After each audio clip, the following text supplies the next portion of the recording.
దానికి అనేక క్లాజెస్ ఉంటాయి. When financial burden is there on the state, then we have to include the financial obligation also. There are different steps. You should have also known about it in the recent orientation classes, how the bill is being made and how bill is being presented, how bill becomes an act, and everything is clear. So the wording and all will be, I as non-practicing advocate, I'm just telling, sir, many of the statutes, many of the laws enshrined in IPC or CRPC and all will be in that commencement of title or in execution of title. It will be short, precise, and it will be mentioned in the legal language.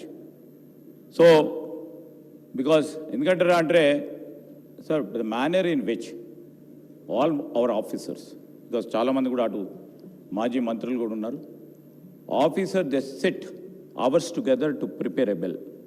Please don't demean them. So my point is, we have to respect the institutions. Sir, దానికి సంబంధించి ఇంకేమైనా ఇబ్బందులు ఉంటే రాబోయే కాలంలో కూడా తప్పకుండా చర్యలు తీసుకుంటాం. ఈరోజు ఇంకో అంశానికి వచ్చింది, ఎందుకంటే బ్రాడ్ ఆబ్జెక్టివ్స్ తెలంగాణ మున్సిపాలిటీ చట్టానికి సంబంధించి ఈరోజు మంత్రిమండలి తీసుకున్న నిర్ణయం ప్రకారం తెలంగాణ మున్సిపాలిటీ చట్టం 2019లో చేసిన సవరణలకు సంబంధించి దానికి సంబంధించిన అంశం విషయంలో కొన్ని సవరణలు చేశాం అధ్యక్ష. మరి ఆ ముఖ్యమైన సవరణల గురించి, ఎందుకంటే సమయం చాలా కూడా అయిపోయింది, చాలా విషయాలు కూడా వారు కూడా స్పష్టంగా వారు చెప్పడం జరిగింది. ఈరోజు ఈ ముఖ్యమైన సవరణలకు సంబంధించి మున్సిపల్ ఎన్నికల్లో వెనుకబడిన తరగతులకు రిజర్వేషన్లు కల్పించడానికి వీలుగా మున్సిపాలిటీ చట్టంలోని సెక్షన్ 2 ప్రభుత్వం సవరించింది.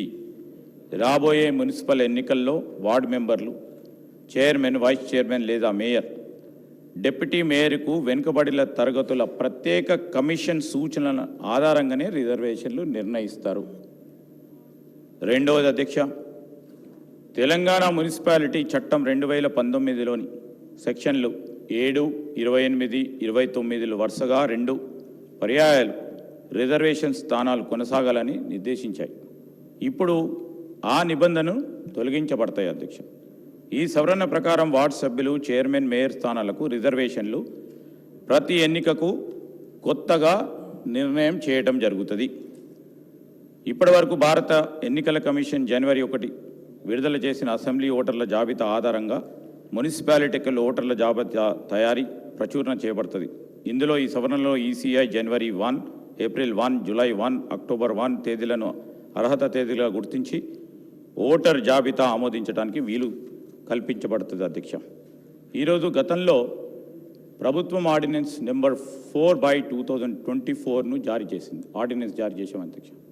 దీని ప్రకారం జిహెచ్ఎంసీ చట్టం 1955లో కొత్త సెక్షన్కి 374B చేర్చబడింది. ఈ సెక్షన్ ద్వారా కార్పొరేషన్ లేదా కమిషనర్కు అప్పగించబడిన అధికారులను ప్రజా ఆస్తుల రక్షణ మరియు విపత్తుల స్పందన లక్ష్యంతో ఏదైనా అధికారి, ఏజెన్సీ లేదా అథారిటీకి ప్రభుత్వం అప్పగించేందుకు అధికారం కల్పించబడ్డది అధ్యక్ష. చట్టంలో సవరణ చేయడం ద్వారా ఈ ఆర్డినెన్స్ రిప్లేస్ చేయడం జరుగుతుందని మీ ద్వారా గౌరవ సభ్యులకు తెలియజేస్తూ ఉన్నాం అధ్యక్ష. దీనిలో భాగంగా మరి ఈ చట్టానికి సంబంధించి మరి ఓఆర్ఆర్ లోపల, ఓఆర్ఆర్కు ఆనుకొని ఉన్న, ఓఆర్ఆర్ సమీపంలో ఉన్న 13 మున్సిపాలిటీలో విలీనం చేసిన మరి గ్రామ పంచాయతీల జాబితా గౌరవ సభ్యులకు కూడా తెలియజేయడం జరుగుతుంది. ఈరోజు మెడ్చల్ మల్కాజిగిరికి సంబంధించి ఏదైతే అర్బన్ లోకల్ బాడీ సంబంధించి గుండ్లం పోచంపల్లిలో 2 గ్రామాలను, మెడ్చల్ యుఎల్బికి సంబంధించిన 2 గ్రామాలను, తూమ్కుంటకు సంబంధించిన 3, దమ్మాయిగూడెంకి సంబంధించిన 6, అదేవిధంగా నాగారానికి సంబంధించిన 4, పోచారానికి సంబంధించిన 5, గట్కేసర్కి సంబంధించిన 6.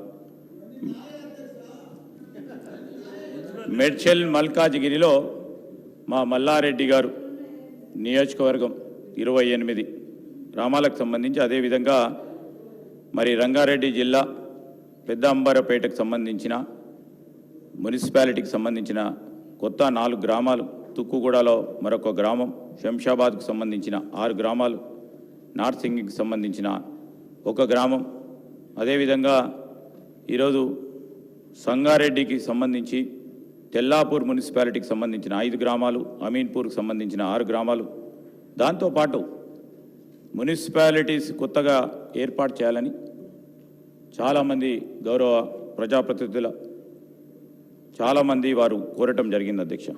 ప్రజలకు సంబంధించి కూడా అక్కడ కొన్ని సందర్భాల్లో ఎమోషన్గా మాకు మున్సిపాలిటీ కావాలి, అదేవిధంగా అక్కడ ఉన్న అర్బన్ సానుకూలతకు సంబంధించి, అర్బనైజేషన్కు సంబంధించి మాకు మున్సిపాలిటీ అయితేనే తప్పకుండా అభివృద్ధి చెందుతుందని ఒకటి వారి సెంటిమెంట్ని దృష్టిలో పెట్టుకొని, అక్కడ ఉన్న అవసరాలను దృష్టిలో పెట్టుకొని ఒక నిర్ణయం శాస్త్రీయబద్ధంగా తీసుకోవటం జరిగింది. ఇది ఈరోజు మేము చెప్తే కాదు, కలెక్టర్స్ దగ్గర నుంచి రిపోర్ట్స్ తీసుకొని, అదేవిధంగా సంబంధిత గ్రామాలకు సంబంధించిన ఇప్పుడున్న స్పెషల్ ఆఫీసర్స్ ఉన్నారు, వారి దగ్గర నుంచి కూడా రిపోర్ట్ తీసుకొని ఈరోజు కొత్త అర్బన్ లోకల్ బాడీస్ ఏర్పాటు చేయడం జరిగిందంట. సంగారెడ్డి జిల్లాలో కోహీర్ కొత్త మున్సిపాలిటీ, మహబూబాద్ సంబంధించి కే సముద్రం, అదేవిధంగా భద్రాద్రి కొత్తగూడెంకి సంబంధించిన అశ్వరావుపేట, జనగాముకు సంబంధించిన స్టేషన్ గన్పూర్, నారాయణపేటకు సంబంధించిన మద్దూర్, ఖమ్మం జిల్లాకు సంబంధించి ఎదులాపురం, మహబూబ్ నగర్, దేవర కద్రా, సంగారెడ్డి జిల్లాలో గడ్డపోతారం, గుమ్మడిదెల, ఇస్నాపూర్ 3 మున్సిపాలిటీలు, రంగారెడ్డి జిల్లాలో చేవెళ్ళ, మోయినాబాద్, ఇవి కొత్తగా ఏర్పాటు చేస్తూ ఉన్న కొత్త మున్సిపాలిటీస్ అధ్యక్ష. దానికి తోడు ఈరోజు కొన్ని మున్సిపల్ కార్పొరేషన్స్లో మరి అందరి కూడా సూచనలు తీసుకొని మరి ఒక ప్రయత్నం చేసి ఈరోజు మహబూబ్ నగర్కు సంబంధించి మున్సిపల్ కార్పొరేషన్లో కొన్ని గ్రామాలు విలీనం చేయటం జరిగింది అధ్యక్ష.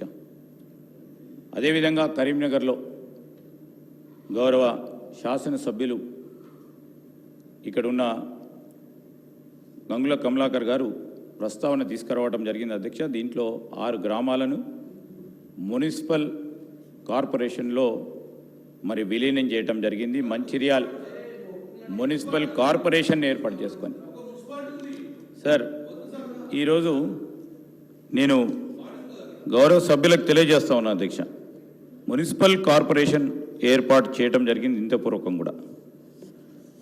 ఆ సందర్భంలో మానకొండూరు ఇప్పుడే మా శాసనసభ్యులు చెప్పారు, మానకొండూరు సదాశివపల్లి, వల్లంపాడ్ నగునూరు దగ్గర ఉంటుంది. ఈరోజు ఆరపల్లి మీకు తెలుసు, కరీంనగర్ పక్కనే ఉంటుంది బొమ్మకల్, దానికి కలపలే, పక్కనే ఉంటుంది బొమ్మకల్.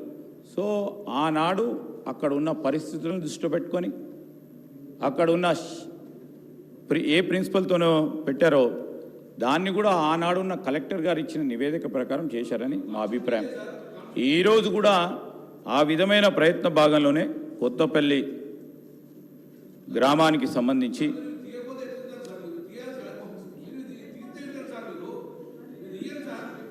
ఈరోజు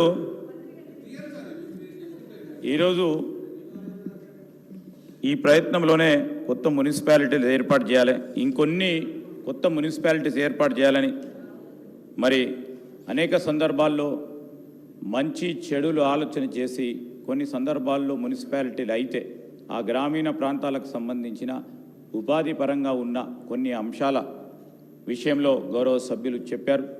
ఇప్పుడు మా సీతక్క గారు ఉన్నారు, ములుగును కూడా మున్సిపాలిటీ చేయాలని కోరుతా ఉన్న సందర్భంలో కానీ అక్కడ ఒక సాంకేతికపరమైన ఇబ్బంది రావటంలో కొద్దిగా ఆలస్యమైంది. నేను ఈరోజు కోరుతా ఉన్నాను, ఇవన్నిటిని కూడా మున్సిపాలిటీస్ ఎందుకు చేస్తాం, దానికి ఒక అర్బనైజేషన్ అవుతోంది, పెద్ద ఎత్తున మనం అర్బనైజేషన్ అవుతున్న సందర్భంలో గ్రామము రూపాంతరమై మార్పు జరుగుతూ ఉంది అధ్యక్ష. ఆ మార్పు జరుగుతున్న సందర్భంలో అక్కడ ఉన్న జనాభా సంఖ్య, అక్కడ ఉన్న జనాభా డెన్సిటీ మారుతా ఉన్న, అక్కడ వ్యవసాయంపై ఆధారపడి ఉన్న ఆదాయాలు తక్కువై పరిశ్రమలపై ఆదాయం పెరుగుతూ పరిశ్రమలపై ఆధారపడి ఉపాధి పొందుతూ ఉన్న యువతి యువకులు కానీ ఆ కుటుంబాలు కానీ పెరగటం వలన అర్బనైజేషన్ జరుగుతూ ఉంది అధ్యక్ష. అర్బనైజేషన్ అవుతూ ఉంటే దాని క్యారెక్టర్ ఆఫ్ ద విలేజ్, ఆ character of that place is being change అధ్యక్ష. సో ఆ సందర్భంలో మనం చేయాల్సి వస్తుంది. ఆ సందర్భంలోనే ఒక నిర్ణయాలు కూడా ప్రభుత్వాలు తీసుకుంటా ఉన్నాయి. మేం కాదు, ఈరోజు ఈ నిరంతర ప్రక్రియ. వారు ఉన్నప్పుడు వారు కూడా కొన్ని మున్సిపాలిటీస్ చేశారు. ఈ అర్బనైజేషన్ చేస్తూ ఉన్నప్పుడు ఈ సందర్భాన్ని దృష్టిలో పెట్టుకొని మనం ముందుకెళ్ళటం కూడా జరుగుతుందని మీ ద్వారా గౌరవ సభ్యులకు తెలియజేస్తూ ఉన్నాను అధ్యక్ష. నేను మా సోదరులు మరి చాలామంది మాట్లాడారు. ఈరోజు చాలా సందర్భాల్లో సార్ మీరు తర్వాత మాట్లాడుతున్నారు కదా సార్, ఇప్పుడు 9:45 అవుతుంది. మీరు చాలా ఇంట్రెస్టింగ్గా మాట్లాడతారు మా మల్లారెడ్డి గారు, చాలా ఇంట్రెస్టింగ్గా మాట్లాడతారు. జనం కూడా అంత ఇంట్రెస్టింగ్గా చూస్తారు sir. Definitely sir we will give it sir. Let me complete. ఎందుకంటే చాలామంది చాలా మంచి మంత్రి గారు ప్లీజ్.